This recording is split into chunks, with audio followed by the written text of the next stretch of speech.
この番組はご覧のスポンサーの提供でお送りします。Alrighty, welcome everyone. I'm Teeaboo and I am here for Jujutsu Kaisen episode 9. Last time on Jujutsu, we got a sneak preview of a couple of characters meeting fan favorite Todo Ai and sinister sibling Mai Zenin, the dark foil to our sharp-edged Maki. We also got a setup that I think we're going to follow up today for a movie theater murder mystery, as we've uncovered a group of horribly distorted bodies in a movie theater, and through some cinematographical tricks, implied quite strongly that that is the result or work of our many-scarred, sewn-up parts Frankenboy friend, who's about to run into a random guy with sort of spiky hair, and that guy's about to have a very bad day, I think. We'll see how it plays out after I do a drawing. I want to draw the sisters facing off. That's what's in my mind, and that's what I'm gonna go for.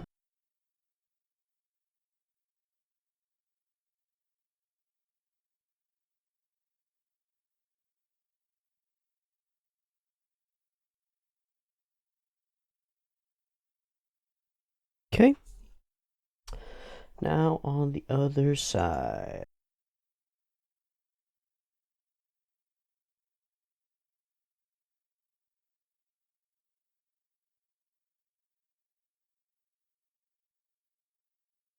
She does have some crow's feet going. Nobara really got her on that part. I'm happy. These actually look like the characters they're meant to represent, which is, it's pretty good. It's pretty good. I used references so that I could actually, look at the characters. But still, hand-eye coordination, it's tough, and I suck at it, so it's good to be getting better at it. Very cool. I'm gonna post this up, wash that off my hand, and we will drop into episode 9. Alright, ready to go. Episode 9 of JJK. I have switched subs. I'm using the Vodes version now, which is still using Kaizoku subs, so I think it shouldn't be. It seems to be the best version that I can find. If it ends up sucking, then that'll be a one-off thing, but I don't think it will. I've just found the subtitles a little bit fiddly in the last couple of episodes, and I'm hoping that this helps. We'll see. More JJK. Fun shonen, battle world. I think we're queuing up for some real battle. We had a bit of a lull and some, little fights between characters. Now I think we're about to kick into some plot stuff because Itadori with dude who I think is the president. I think we had shown him at one point. I don't remember. They're going on a mission and getting some hands-on training, and it might be more than they can chew. Let's find out in episode 9. 2 versions, picture-in-picture, in the description, timer on YouTube, beep beep timer to count you down, beep beep timer to count you down. Let's go.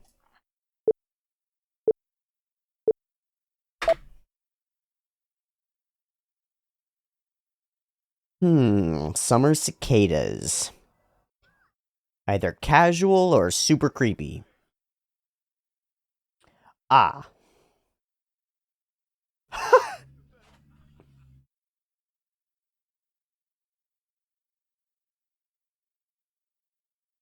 Hmm.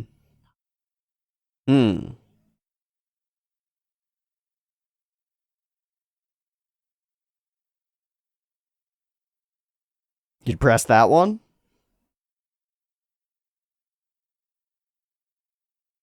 So you couldn't kill people who... Human Earthworm 3... Oh, Human Centipede.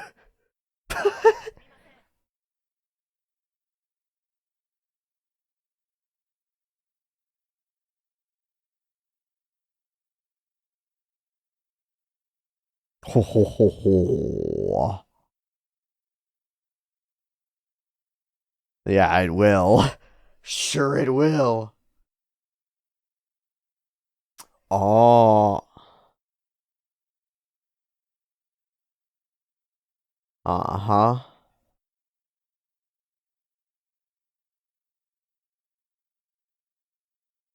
Yeah, you're doing the same thing. But for obvious reasons.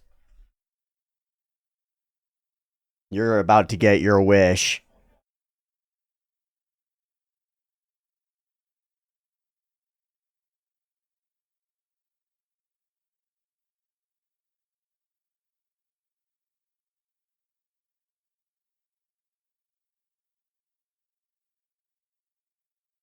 Just gonna walk by. Cool. Cool. Gotta love systems working well.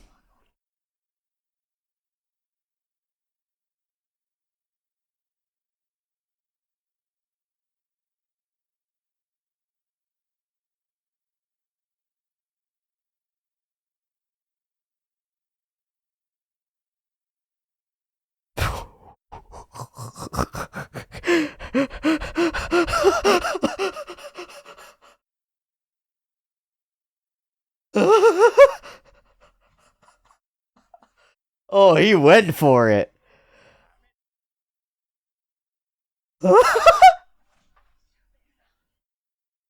Oh, we're hitting a climax and she looks like her. Man, phones in the theater, guys.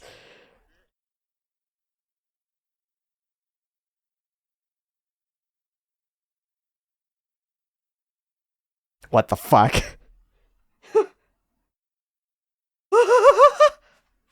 Hey. Okay. Oh, oh, they deserved it. You know what? The creation of the perfect human being. No shadowing there when they've said we are the true humans. And he discovers the bodies.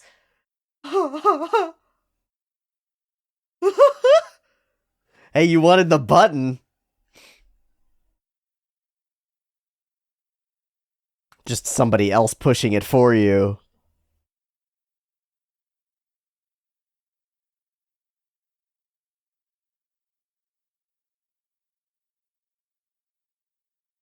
I don't know if you want to chase that rabbit, man.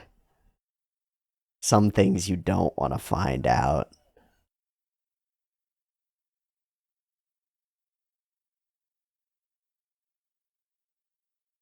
Quite the opposite. Cool color change.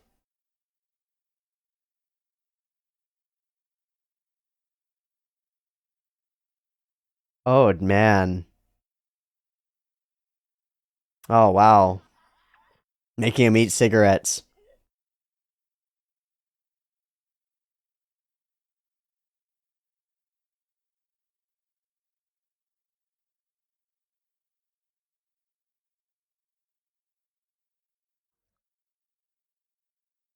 Oh, he wants the power. Oh, the saddest, sweetest weak boy is gonna become a supervillain? Oh, that's cool. Oh, that's really cool.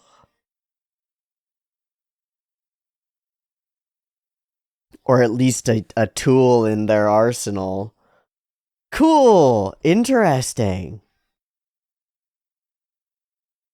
And a way to see into their world a little bit from a different perspective. Ooh, very cool.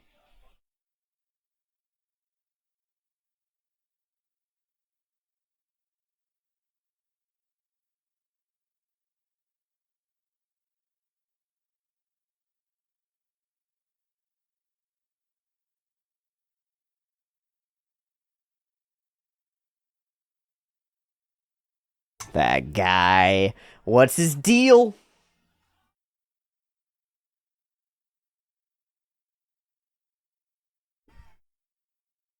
Somebody said that that guy and the guy that I asked about in the OP are probably not the same guy, just have similar haircuts.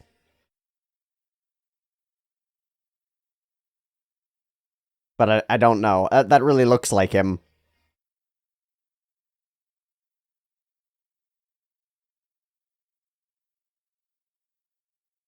Small fry and reverse retribution. That reminds me of the Curse of Technique reverse, but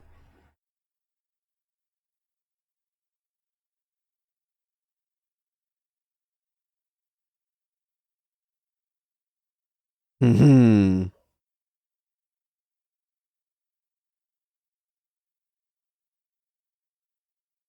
Shit was weird. Yeah. No surprise that the X-Files forces show up. Yep. Keep your head down. Keep your head on a swivel.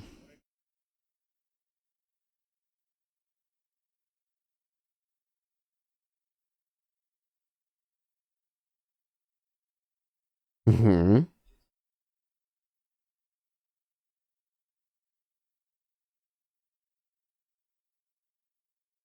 Who's this voice actor? He's very familiar. Ooh. Witcher senses.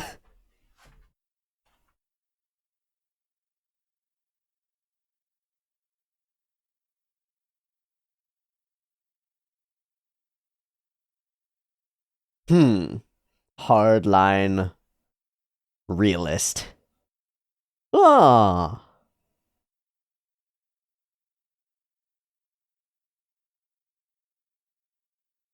No. Awesome. The purely pragmatic path.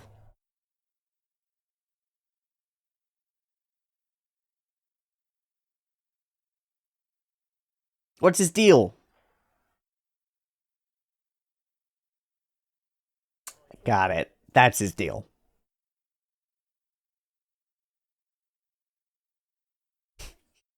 Very mellow, middle of the road conservative. Mm. Yeah.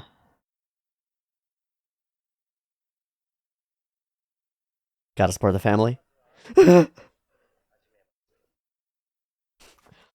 Pull out a little card.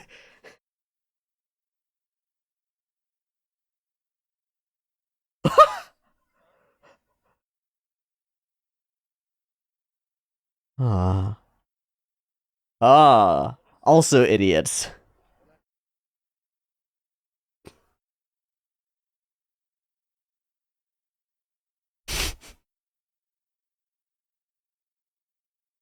This is a bop.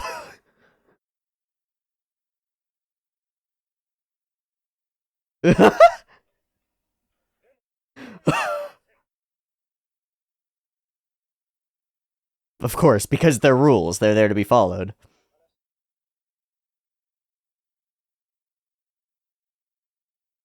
Lovely.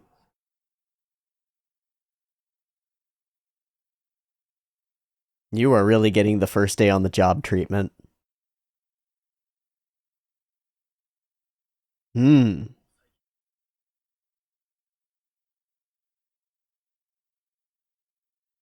Hmm. Hmm.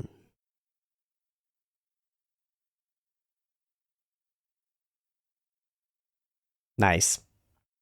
Big gap between there and where we need to be. It's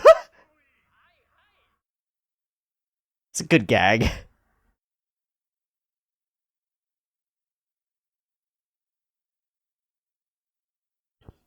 One lead. Hmm.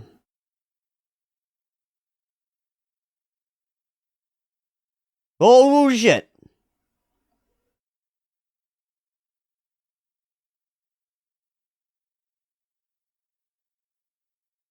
That's just a normie. Okay. The where? Yeah, he didn't even notice.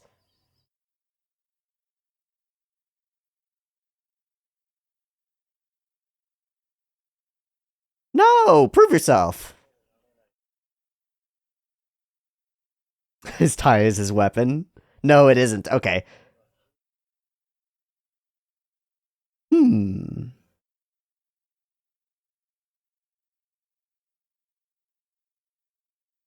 It's getting bigger. Oh, there it is. Wonder what it is. Totally normal problems.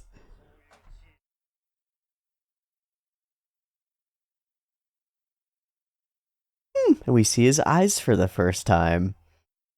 So mundanity is what makes you mature. I like it. It's a cohesive attitude.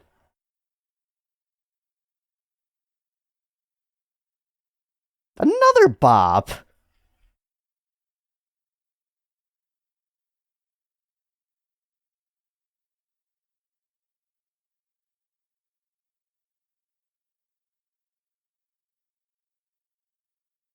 Hmm.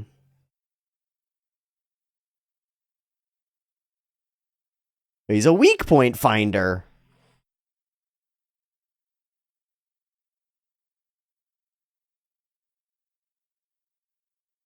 I'm in the middle of something. Awesome. You gotta win the game to win the encounter.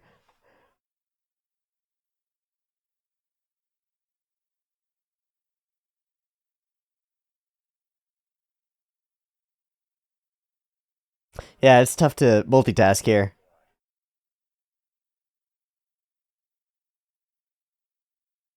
Hmm.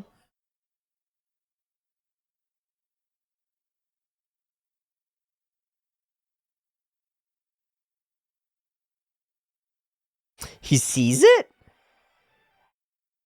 He sees it and instantly hits the weak point. Ow.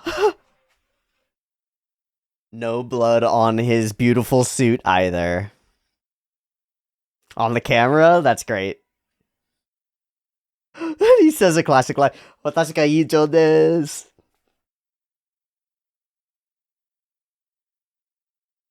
He's pretty cool. You're not.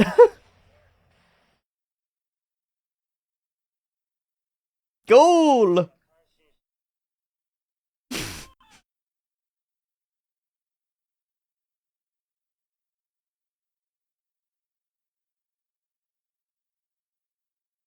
Can you do it? That's great looking. Wow!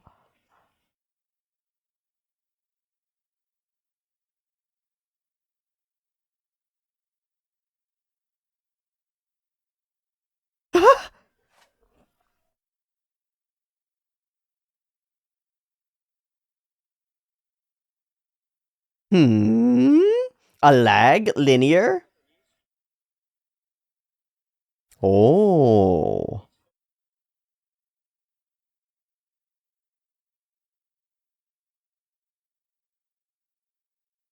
And then boom.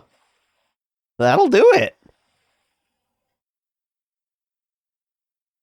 Yo, it looks so good.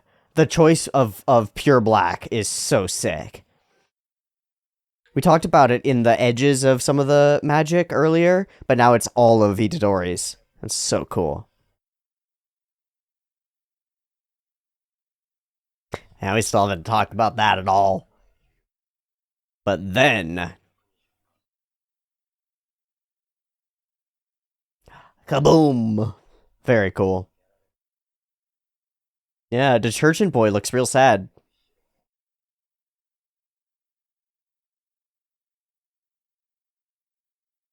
A monster is born.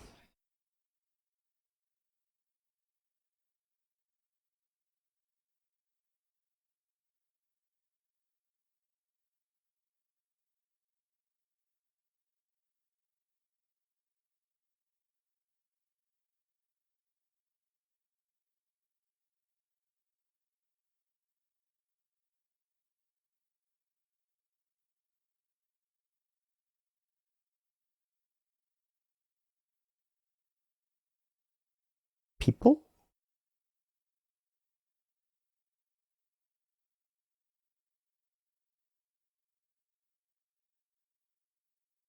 Whoa. They look just like normal curses.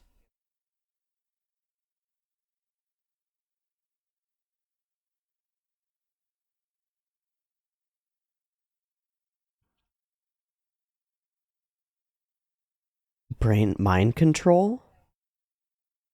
Mind destruction. And he was altering their bodies. Okay, rad. So the science is beyond our scientists and our sorcerers.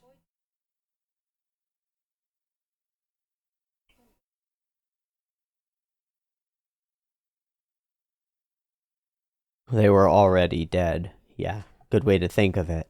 But it fits that, like, not a worthy death.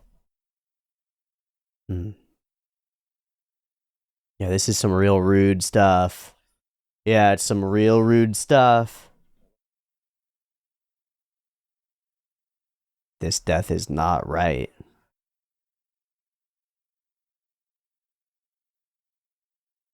And playing multiple games. Yay! That's what we wanted to do from the beginning. Finally, we're on the same page.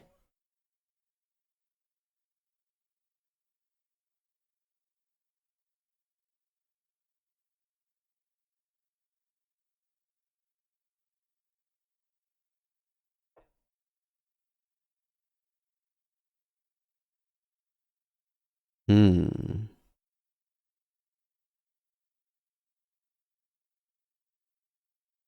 Hmm. And Frankenstein?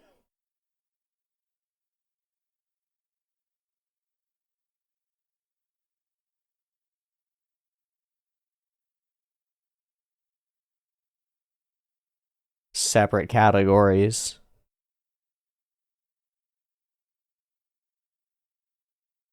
The mundane. And disease. Death. Fear itself.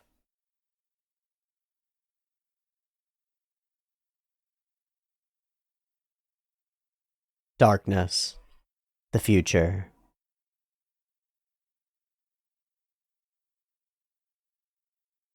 And ourselves.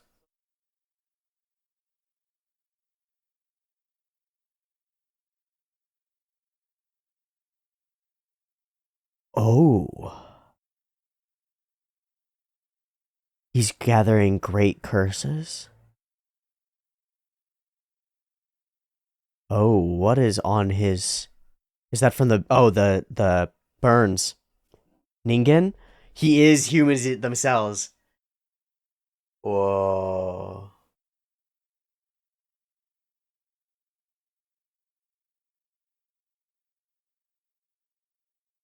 Little flirty, little dirty.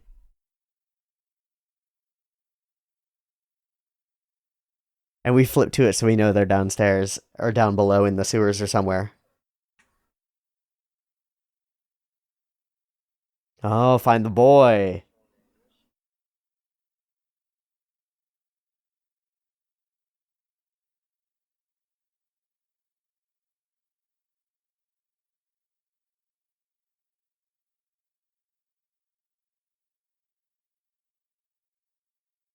Mm-hmm. It's too coincidental. Like Ghetto.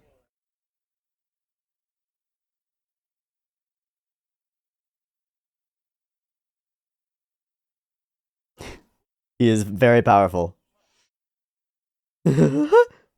He's in 300 places all at once. The greatest assistant that has ever been.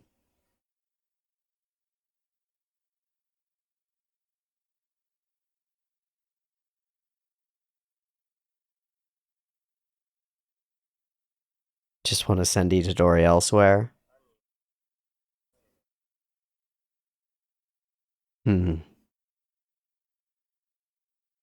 Hmm.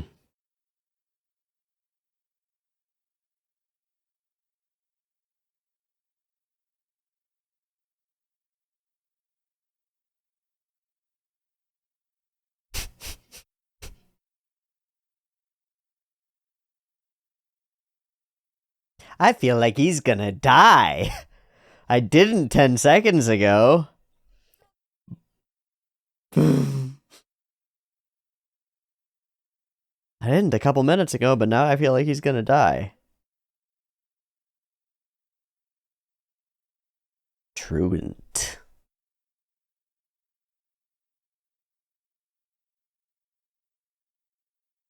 I wonder how he's doing. He's holding himself very differently. Oh, what? What? What were those? He's gonna shove some little critters in his face, be like, "Do you see these? Do you see these?"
No.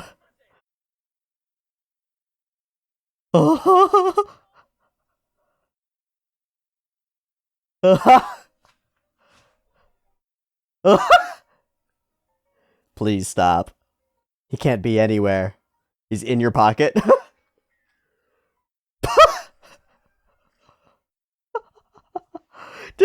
Goofy. Ah! What a goofy fun relationship. I really like Nanami. He's totally like total straight man, stick in the mud, but not really a stick in the mud. He's not mean or cruel or a problem. He's just perfectly middle of the road conservative salaryman behavior. Very, very pristine. Very good. This chunk of backstory for Yoshino is solid. It's solid and scary.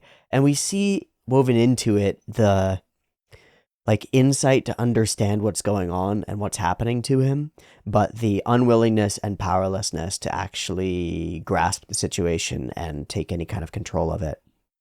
And obviously, like, what can you do? You're surrounded by people who are trying to harm you and going way too far for it. The cruelty of humans is indeed great. So it makes sense that someone who is so affected by the cruelty of humans against each other is the kind of person that Mahito might try to sway. Although, I guess he didn't really try to sway him. This isn't like a devil came and offered you a bargain. This is like you went and found a devil and were like, take my soul, give me powers. We haven't spoken about terms yet, but this guy is in search of some way out of his current circumstance, some way to be different. And now he may have found it. Uh-oh. I think the multi-track, like having the movie going and then the conversation going and then the guys talking at the same time, it ends up being really chaotic in a perfect way because it's annoying to watch. There are multiple streams of people speaking all at once, and even though I'm not totally understanding the languages they're speaking it's a chaos, it's a clusterfuck, and it's very frustrating. It's also doing a thing that I always love, which is when the events occurring in an on-screen film mirror the events occurring in the in-movie film, right? So we're watching a piece of cinematography, and then in that there's another piece of media that's mirroring it, and we get insight off of the large thing from the smaller thing. And there are a bunch of elements. The woman that he's experimenting on looks very much like the woman that he's accused of ogling. And the speech of about what he's trying to accomplish ends up sort of folding in as well and having real some kind of real meaning to it. Or Mahito warping into being from sludge is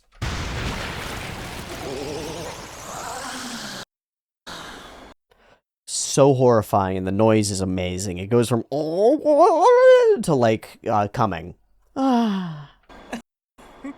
So that's a lot of expressions in one. The dude is a mangled mess, and I don't understand him.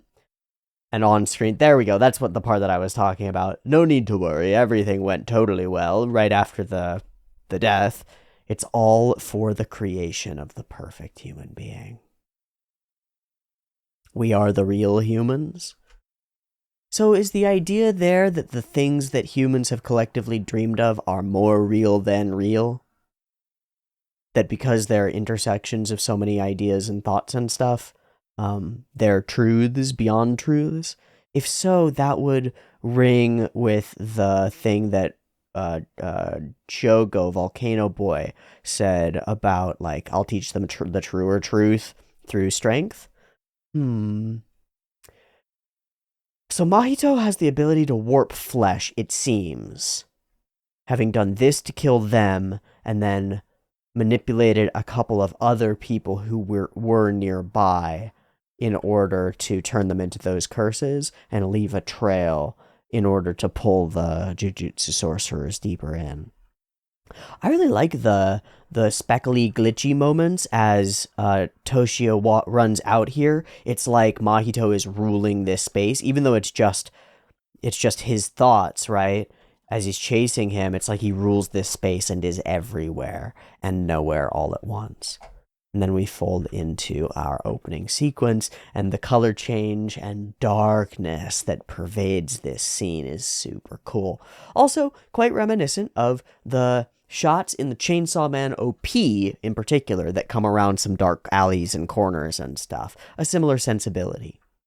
Not surprising. Were they important to you?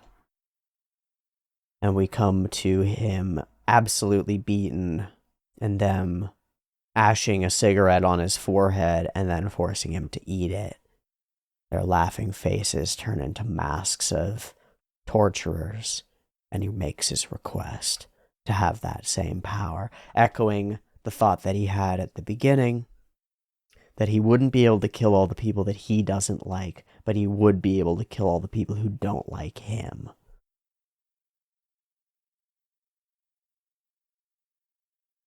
It's like, I'm not worthy of judging, but people prove themselves when they make that kind of a choice. That's pretty cool. We'll see how it unfolds. Our dynamic between these characters is lovely, and it plays off of itself in a whole bunch of ways and opens up in a bunch of ways. It starts very stick in the mud, and when Itadori is like, we'll go all out, and he's like, no, we're going to take a moderate, pragmatic approach to this. But later on, after they have the little conversation and he's got his jacket off and stuff, he's like, it's time for us to go all out. He's a dude. He's a homie. He's been in the salaryman world for a while, and old habits die hard, but he's a homie. And he's also just a total lone wolf who's realized that the working life sucks, and that the sorcerer life sucks, and all the sorcerers are idiots. So he'd rather do this because it's more fun, or just better, and way better than being a working dumbass. It's wonderful. Take the lesser of two evils. I love it. He's got a coherent life philosophy that's his own. He doesn't try to push it onto anybody else, but he's solid in it, and he's not going to let anybody sway him from his beliefs. It's a cool character.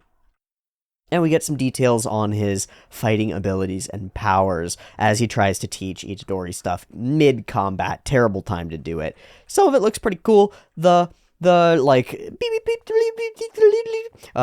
the little lines and stuff, as though it's an aviation simulator of flight sim, and he's tracking MiGs or something, is really neat. He's got like scanners to be able to see exactly where the weak points of people are, and it's directly at the, like, really close to the golden ratio, 7 out of 10, 7 and 3, yeah.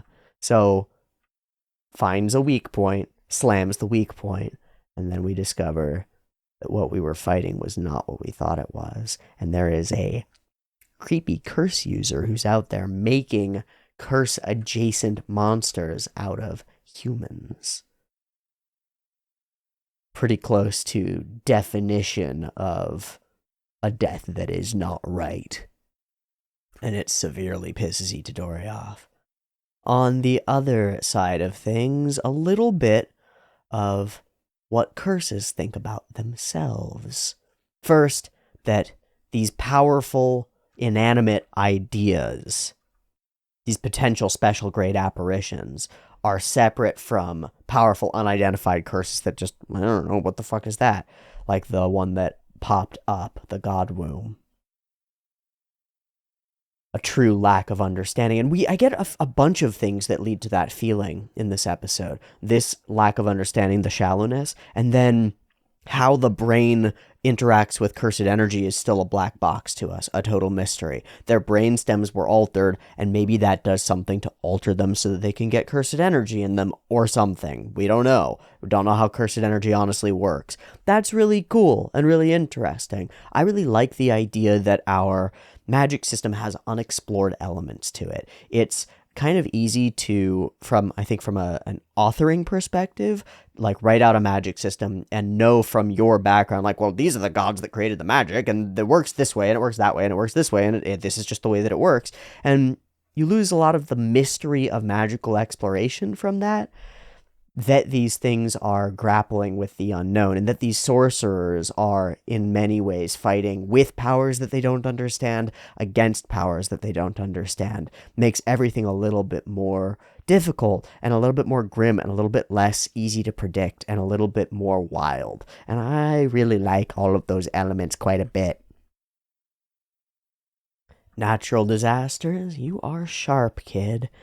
What's lurking and making weird noises over there? The oceans? Mr. Sludge?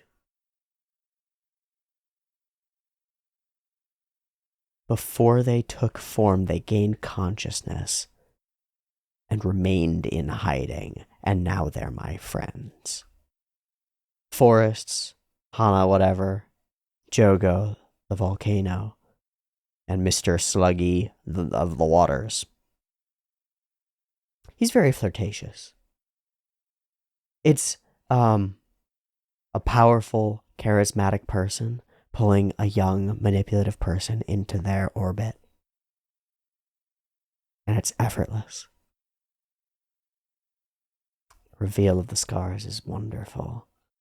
Tied right into the moment. And he sees that, doesn't he? He sees the cruelty wrought upon you, and it's like an opening in your armor. Not that Toshio has much armor. People themselves. So Nanamin is off to engage with whatever's down there, because he knows where it is. A little heartfelt moment. And we're on the trail. Rad! Cool! Fun! More stuff happening. I think we'll leave it there this week. Thanks so much for watching this episode of Jujutsu Kaisen with me. I hope you enjoyed it, and I'll see you next time for more.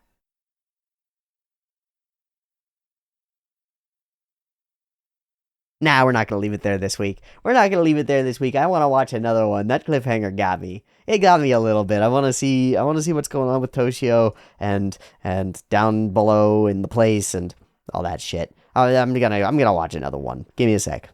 Okay, ready to rock and roll with episode 10 of Jujutsu Kaisen.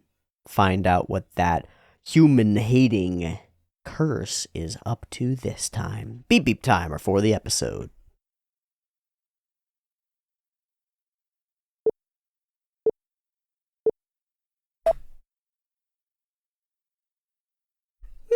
Peaceful school time.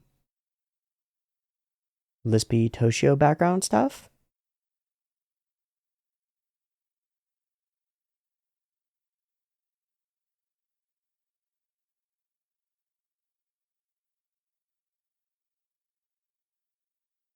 We're talking about a scary movie, right?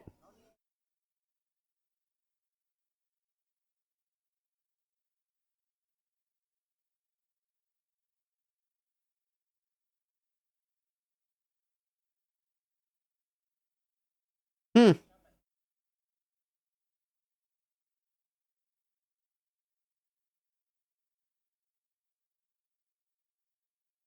So this is before things went awful.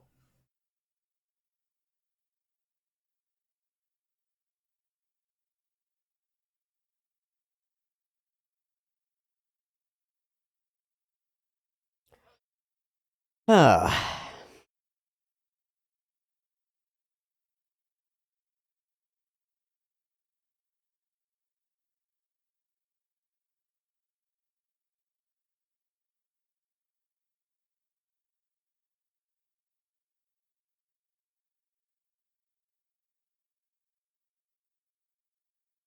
Yoshi, no, not Yoshio. Not Toshio. I've been calling him the wrong name the whole time.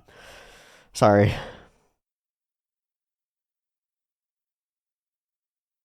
He's gonna stand.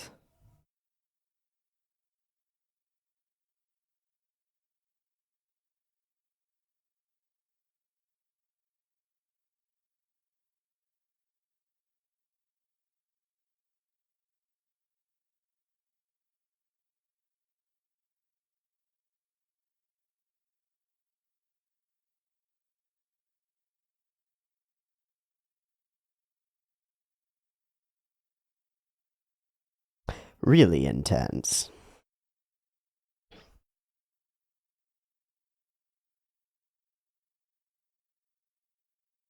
He did move his foot. Aw, now you're alone. Uh-oh.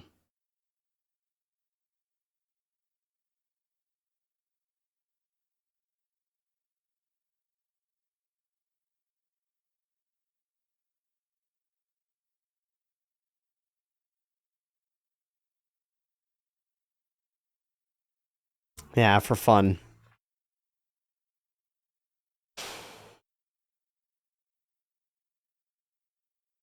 That's the thing about bullies. You do anything to prick their pride. You gotta go Ender's Game. It's the only way. I am a solid supporter of the Ender's Game's the Ender's Game solution to bullies. It's the only thing that works. Oh man. That's awful. That's awful. That's two great sequences of absolutely awful tension.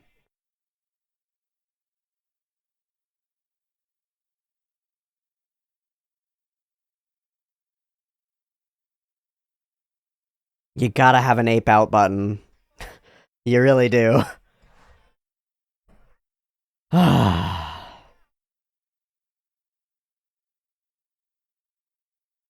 The alternative is you get pushed around until you break. That's what we're watching, right? And it's already coming off the back of, like, clearly this has been a long, ongoing sequence of these things. They've already been kicked out of their club room and, like, pushed around by these guys repeatedly.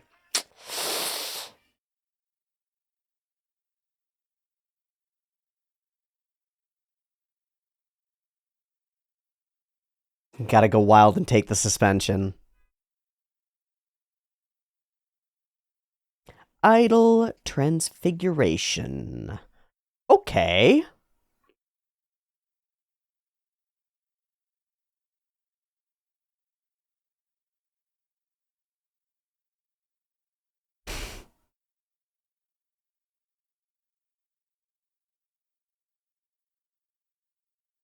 Hmm.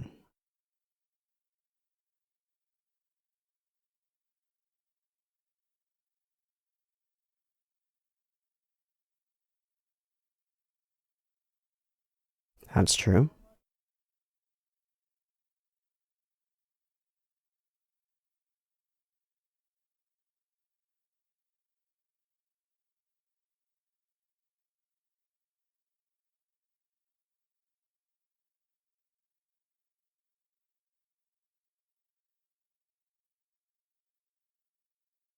Hmm. What are you holding, bro? Is that a fingy of somebody else? What are you on about?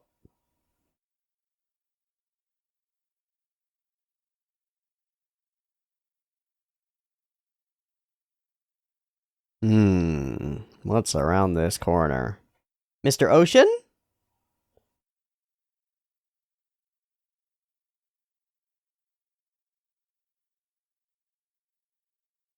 Oh.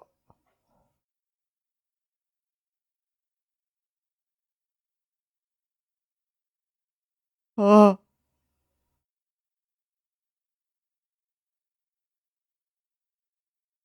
He's just experimenting.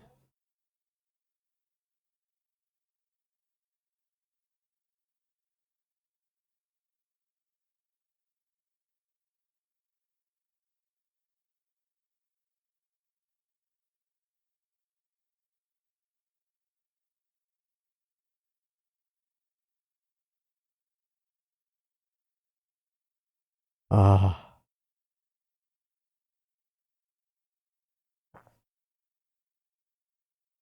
Oh, he's perfect. Yeah, no indifference from you, though. Only room for hatred.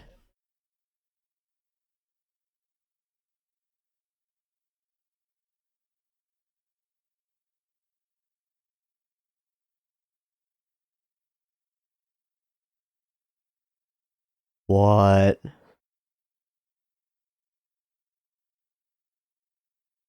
You want to share? Soul is form.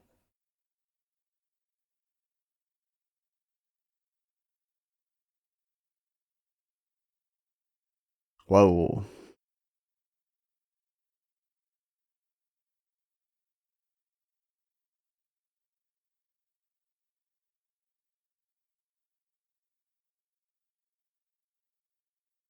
Perfectly normal, like we see curses.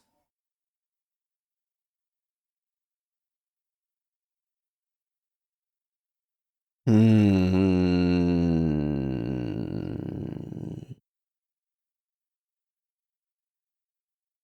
Pure nihilism. Oh, he's still alive. Yeah. Yeah, limitless open-ended nihilism.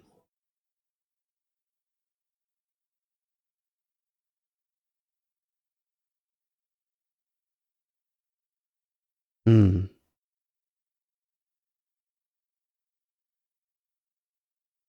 But then from where come those emotional desires? They're from the mutable soul as well, right? So they should be treated as indifferently. I don't know.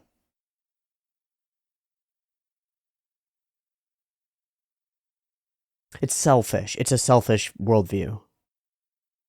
Oh, empowered.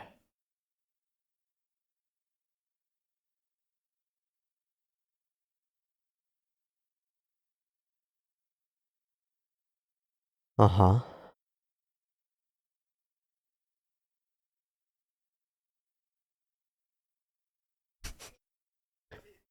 Solid work.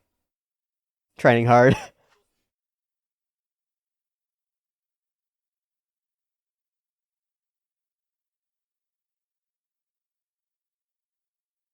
Okay. Ah.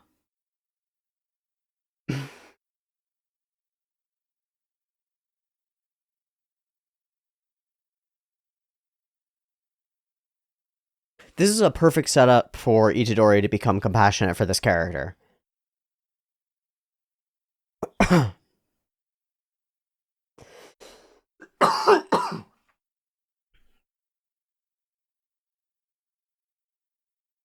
If we have to, yeah. Cool.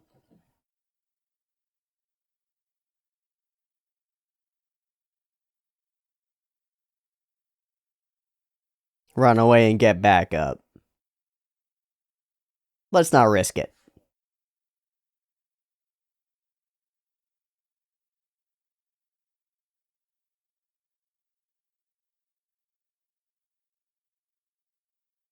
Hmm. You're always stronger. Yeah.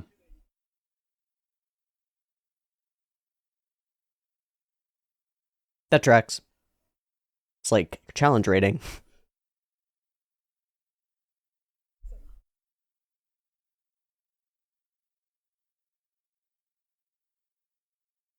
Okay, and here we pick right back up.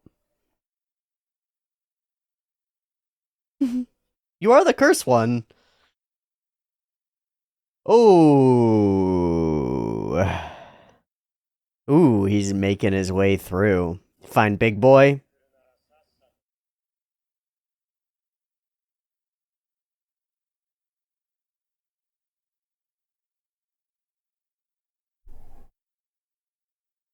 All right, a little face off.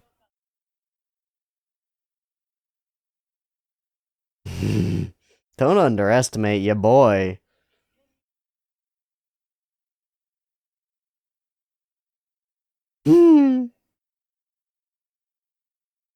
Please. He's not going to be able to. This is going to go bad. Uh-oh. That's humans. That's people.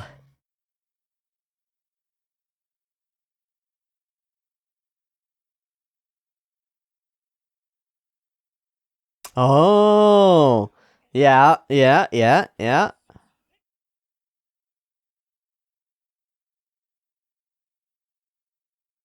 Similar to Itadori.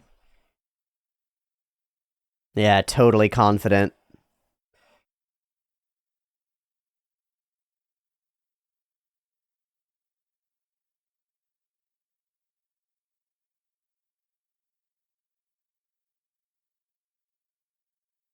Can't block that.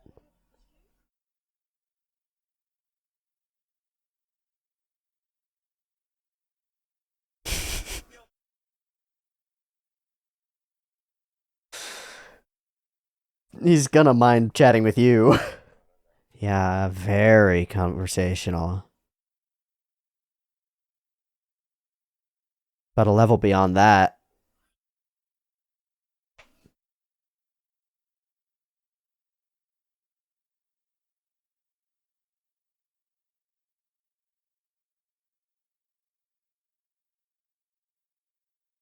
Hmm.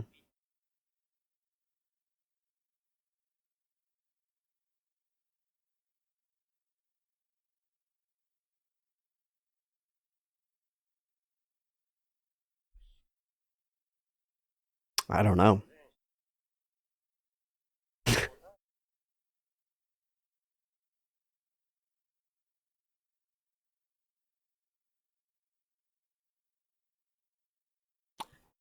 And we'll return to it.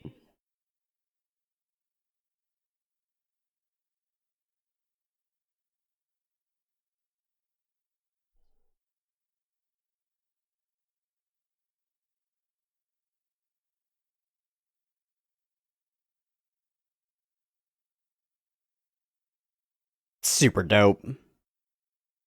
Oh, nice. Gotta gather them. Oh, and they stay alive as little people?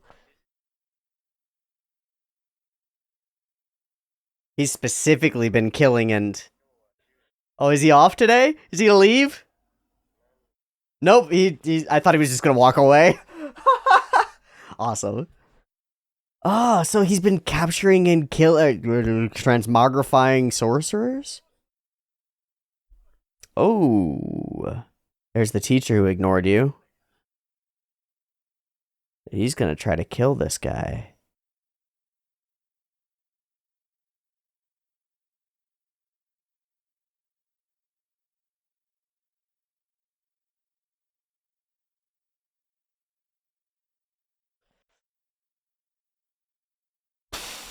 Yeah, really looking out for me.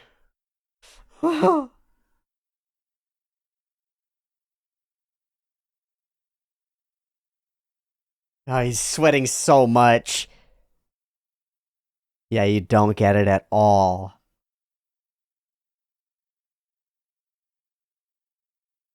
Locked into it.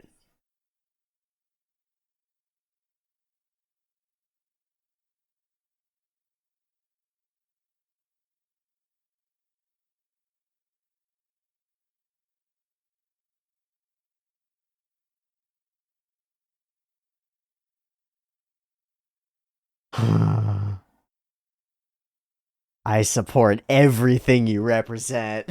The underdog seeking revenge against other people. It's perfect. We're not gonna even have to use that.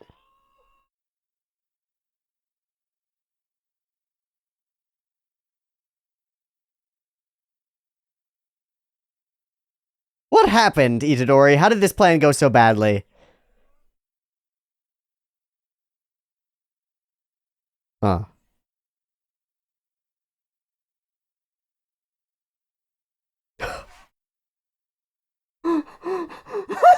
Idiots. Idiots. Baka.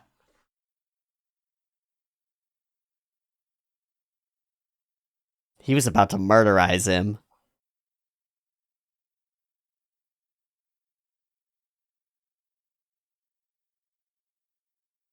How did he recognize the button?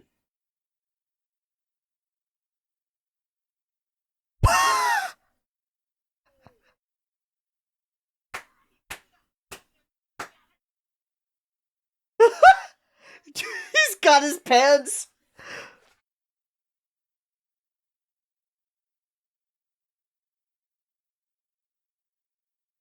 Saved by the Yuji.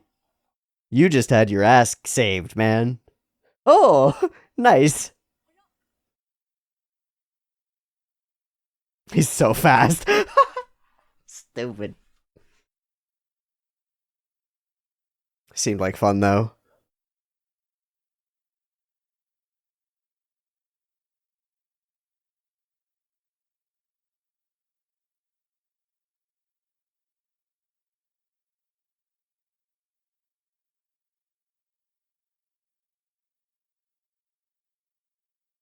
We could save him. Well, he's right on the edge, man. We could save him.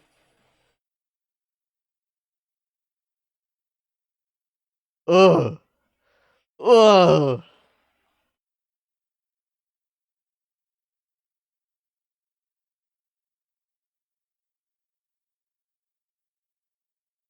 How many goops does he have? He's got a lot. How can you find the 7/3, the 7 to 3 of something that's changing shape? Yeah, it seems like he's able to manifest stuff.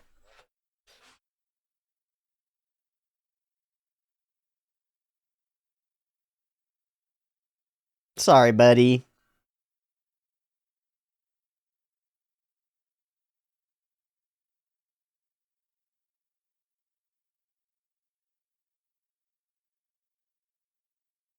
Put him down.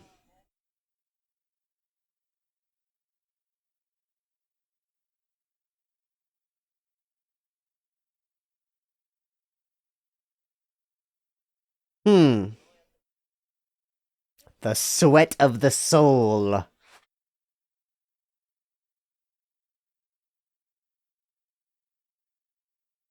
Aww. Aww.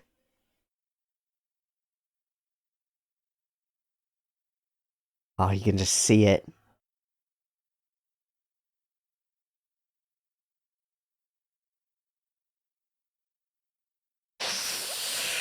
I really don't want you to get your hands on him, man. That would be very bad news.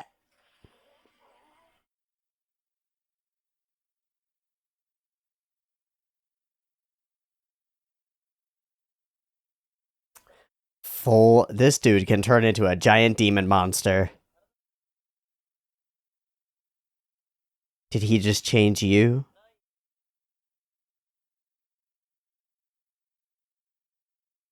Or is he just toying you?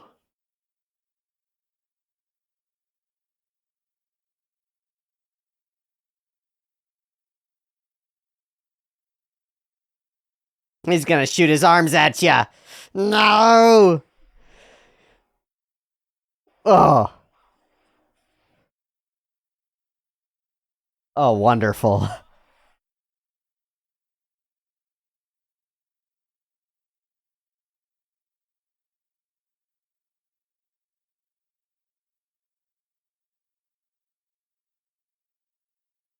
So casual.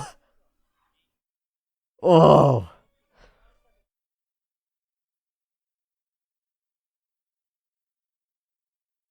Clocking out at 6.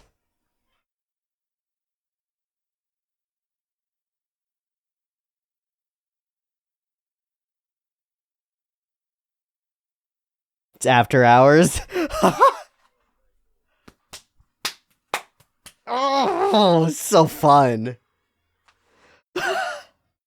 That's badass. That's badass. I wonder if he's got a pact that limits his power like that in order to increase it. I'll bet he does. Like the telling people about your power is a pact that you could have that increases it. Maybe limiting his power during work time. Now the tie's off. He's bare knuckle. It's cool. Couple of very cool shots during that battle. And a really solid setup for a character whose soul is in jeopardy. For Yuji to meet and maybe befriend.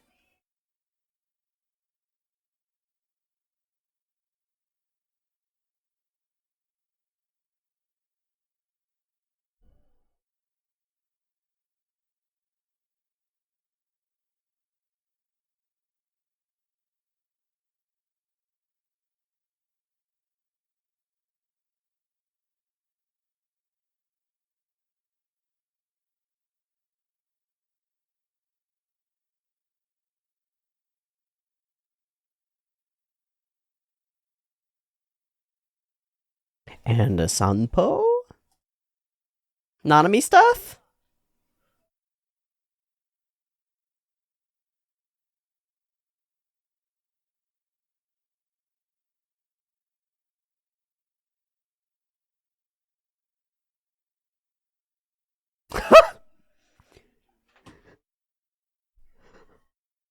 Oh!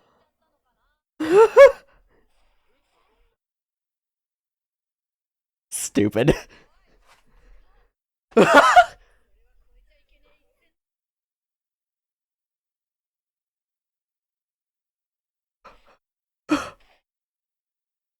Why?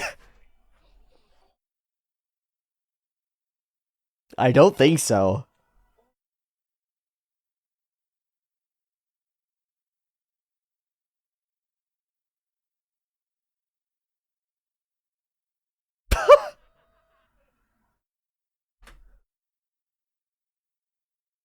I've just lost everything that I was thinking about to say. Mind absolutely wiped. Head empty, only weird. So it looks like we're gonna have a classic sunset riverside chat. With this boy and try to figure out his deal. And maybe, just maybe, through insight and empathy, we'll be able to accomplish something. A bright, seishun-filled high school nerd life, interrupted cruelly and rudely by the destructive villains.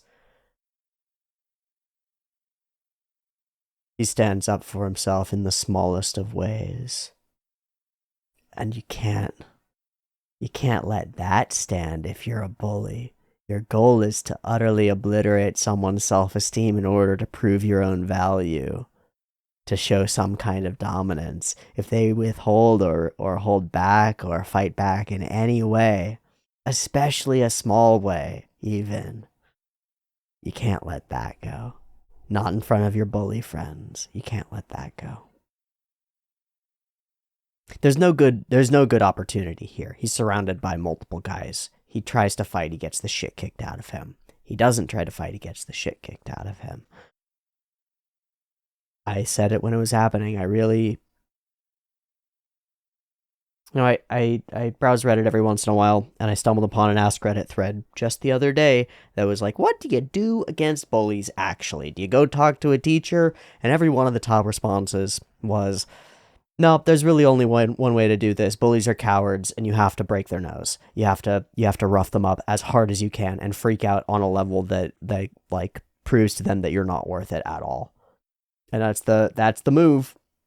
And when I imagine that, I really imagine going full chimp mode and actually aping out with no sense of self-regard, because you're going to get the shit kicked out of you by these boys anyway. Like, you really are, and you're not going to make it worse for yourself by hurting them back. The only thing you're going to do is make them think twice about doing it again. I hate it. I hate that it's the case. I hate this aspect of humans. I hate our capacity to fight and harm each other for pleasure, especially. And I see why it's been built into this villain. Because this piece of story, right next to the ideas and ideals that Mahito presents, it's impossible to ignore them. It's impossible to just dismiss them and be like, no, humans are good and stuff. He's like, no, there's truth to what I say. You can't dismiss me so easily. It's very cool. It's very cool narratively. Works real good. The whole conversation about hating and indifferent, I don't really get. I agree with the idea that the turn of phrase in English that hatred is not the opposite of love, but indifference is the opposite of love. I agree with that. I don't understand the nuance of the translation error to affection and the idea. I think it has to do with the idea that there are multiple differentiated types of love in Japanese language, where there kind of aren't unless you put add words to them, add in like platonic love, romantic love, things like that. But I don't understand the actual thrust of his argument. It feels like he's just seeking what Mahito says later, justifications, and finding the ability to justify anything. And Mahito throws it out as like, well, that's just what people did when they came up with that statement in the first place, but it applies here as well, as I think Toshino is repurposing the statement. Oh, baby, do we get an answer? Do we get an answer to what that little squibble is? That's a person. He just keeps people little gotta keep them dehydrated, freeze-dried. Humans can't live without making up excuses. And his response is, live without excuses. You don't need to justify anything that you want to do. Don't expect anything from anyone. Indifference is what humans should strive for. And he gets immediately called out for his contradiction, and yet you want revenge. Which is pretty nearly the opposite of indifference, at least. You could say indifference is the opposite of love, or of affection. But revenge, vengeful, that's being affected by somebody else in a way that makes you not indifferent to them. And it then instills in you a desire to act in return. It's deeply contradictory, I think. And Mahito loves it. He doesn't answer the question. Humans don't have hearts. They have souls. And his contact with souls allows him to reshape them. I think of this as form in a platonic way. I think that's the best, like, easy philosophy grab that this word soul is being used as structure or like format or truth. The truth of a person. It's used similarly in some other places. I can't pull the fantasy right now. But it tracks, and he alters those souls, and his ability to see them makes them mundane to him. Nothing special to me, just like physical bodies. And life has no weight or value. It simply is. It simply flows. And so nothing really matters. So you and I and everyone else are all meaningless and without value. The search of purpose is for purposes a waste of time. Only pursue the things simply without remorse, without regret. Pursue the things that compel you, that pull you.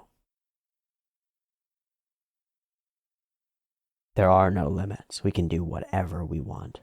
Ultimate freedom. And ultimate freedom bent, twisted, not toward the pursuit of something interesting, because there isn't anything really interesting or meaningful or valuable. It's only what is and what can be done with it. And so his contorted and twisting of reality, it doesn't matter what shape these things have. It's just fun for me to alter them, to modify them. The idea that it would cause harm doesn't matter, because the things that you're causing harm to, living creatures, are inherently by your definitions meaningless and without value. So their pain is meaningless and without value. Their experience is meaningless and without value. It's a coherent system of belief. Flawed, faulty one, from my perspective. A broken, brutal one that will lead you down a dark, dark path, as most nihilistic paths do, inevitably. But a coherent one for a villain. And an enticing one for a young man who's seen a lot of cruelty and wants, more than anything, a justification to answer back in some kind, I think. And his smile grows wide and wider.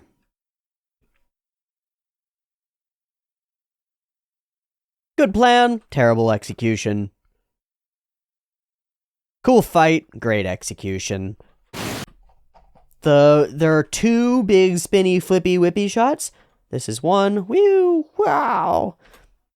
They've gotten really good at this. Camera spinning around, locking in at the legs of another character. Does the soul reside within the body? Did the soul or the body come first? And his answer is, it's the latter. It's that the body came first and then the soul. The soul or the body, and he says, yes, it's the latter. Oh, sorry, I misunderstood. The answer is the latter. The soul always exists before the body. So the form exists before the person is instantiated. Kind of old school Christian. Souls exist, and then they're corporealized by God's will or something, and then they return to their soul state. Yeah, there's at least one sect that solidly believes that. It's a cool power. It's a cool, very, very strong, insanely creepy power. Manipulating humans, turning them into monsters as the embodiment of humans turning each other into monsters. It's right on, right? It's really cool. His deadpan salaryman shit has gotten to me. I think it's cool. It's gotten to me. It's eyebrows. Giant eyebrows sniper. Shit. Golgo 13. Yeah. Same kind of incredible deadpan in the face of crazy shit going on. It's a vibe. This guy sucks, and that's the whole idea. He's totally, completely unable, disconnected from the students. We saw him walk by and see them beating the shit out of him, right? He's willfully ignorant. The worst and most emblematic part of the system that allowed that to occur. And in his internal monologue of freaking the fuck out at him, he is supported by Mahito in his mind and then interrupted. He's ready. He's ready to act, ready to do something, whatever power he's been granted or has innately, and interrupted. Great timing. So now Yuji's gonna be the good boy, trying to figure out what's going on here and tease out answers from someone who is truly right on the edge. And Yuji doesn't really know it, but we do. Very cool. Very cool, and potentially a really good friend. There's a big, multi-spin shot that I wanted to see. Okay, so first I wanted to see that, as he fires these humans at him, back up, back up, back up, and then he whips backward and we warp the whole space. See how we're doing that zoom on the background? Especially right there. Bang, boom, bang, right? Like the whole space is warping as he's making ground, and then we warp it back in as we follow the tendrils further to him. He sees that they're coming. Whoop, never mind, gonna keep running. Runs up further, warp the space a bit more. Whoop, too close. Whoop, too close, like a few times. It's really cool. There's a lot of cool directional momentum. And then, where's that big spiraling spinning shot? I really like the moment of wiping away the tear from the eye. Compassion, even in the midst of trying to hold a strong face. And saying the company line. I liked this little spinning shot from above where he says that he's a first grade. I don't know why. It was just cool. Oh, there were also a number of these. This goes bleh, and it like cuts out 3 times. Bleh. Huh? No, it's just the one cut out. But it happens during his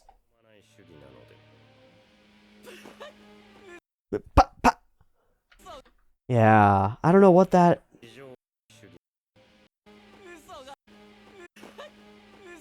Yeah, it's instant.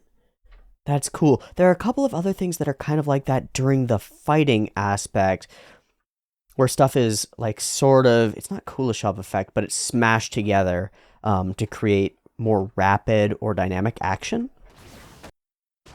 Bad news, this guy, and he hasn't even really started to seriously transform himself. I thought when he reached his arms out like this, it just looked like he was extending his arms further than they should go, and I thought he was going to shoot his arms at him, like rocket fist style.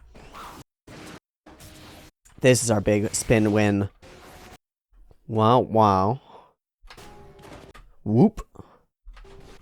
Whoop. Whoop. Whoop. Whoop. Whoop. Shoo. Okay, what? Hup. Hup, hup. Boom. Hup. Shwip, shwip. Wing. Fwing. Shoop. Shoop. Wow. That's nuts. Just pretty nuts. And now we go into overtime. Time and a half. I hope he gets double pay. I hope he gets double pay and double power. Ooh, maybe that'll be what it is that he gets like, 1.5 times his power. It's all rationed out while he's at work, and then the clock goes off and he has full access. But he has to fight drunken. I don't know, but it's a cool battle, and as has been the case before, it is a potent discussion, an argument between two characters with powerful, coherent worldviews that are not compatible. Cool. It's the best that it could be. Cool fights about a cool topic in a cool way. Yeah. And now it's a battle for the heart and mind of one young man, who I believe is right on the edge. We'll see next week how that talk plays out, and the rest of this conversation down below as well. Thanks so much for watching this week's episodes of Jujutsu Kaisen. I hope you enjoyed them. There will be early access to the next one available on the Patreon, and I'll see you next week for more. Much love. Peace.